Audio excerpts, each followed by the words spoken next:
रश्मि राजपूत जी औरैया। राधे राधे। राधे राधे महाराज जी। महाराज जी, मैंने आपके श्रीमुख से एक सत्संग में ये सुना था कि साधक को किसी से पैर नहीं छुआने चाहिए, पुण्य नष्ट हो जाते हैं। गुरुदेव, मैं एक शिक्षिका हूं, जैसे कि मैं विद्यालय जाती हूं, सभी बच्चे आकर पैर छू लेते हैं। मेरा मना करने के बाद भी कि मैं बोलती हूँ राधे राधे बोलो, बस यही प्रभु की इच्छा है। पर महाराज जी, ऐसी स्थिति में जब वो पैर छू लेते हैं तो मेरा पुण्य नष्ट होगा? नहीं, नेत्रों से तुम उन्हें प्रणाम कर लो।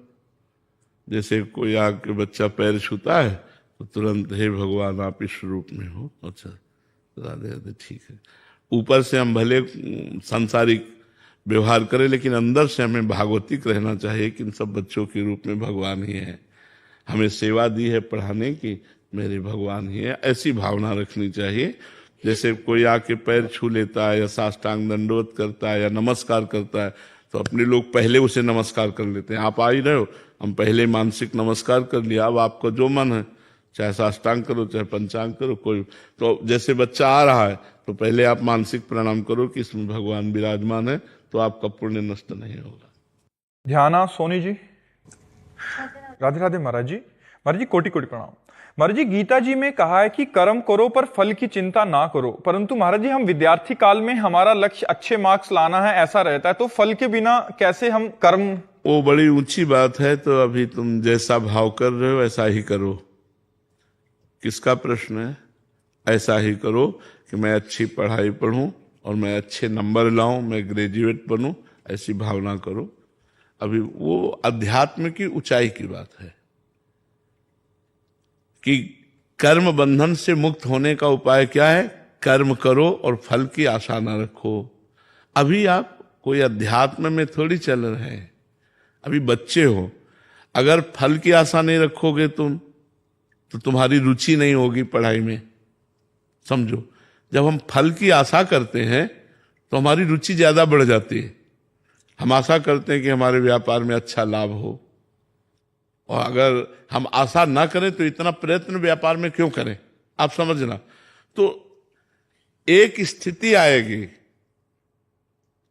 जब आप इन सब बातों को प्राप्त करने के बाद भी अशांत होगे, तब आप प्रश्न करोगे कि अब मैं क्या करूं, क्योंकि अच्छी नौकरी है, रुपया भी मिलता है, परिवार भी सब है, फिर भी मेरा मन व्याकुल है।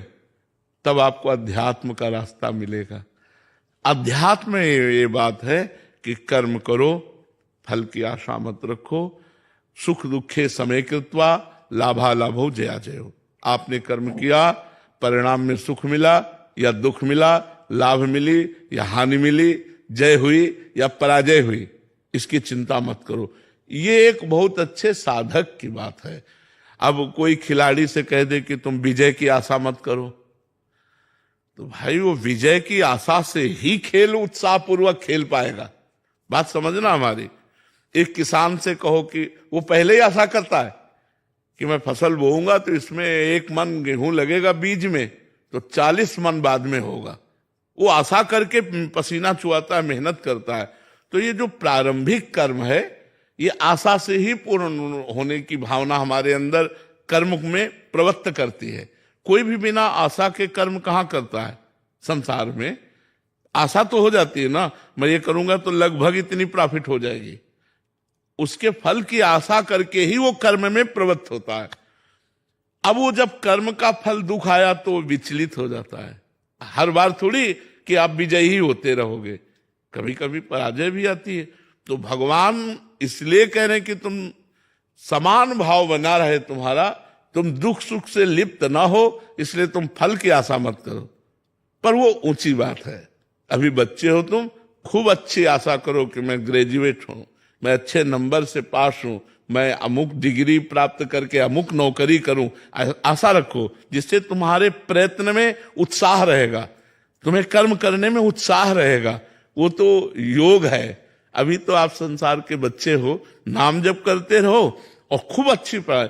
हर व्यक्ति चाहता है, जैसे भजन करने वाला, मैं अच्छा भजन करूं, भगवान का अच्छा भक्त बन जाऊं, भगवान के चरणों का मुझे प्रेम प्राप्त हो, ऐसी आशा तो करता है ना।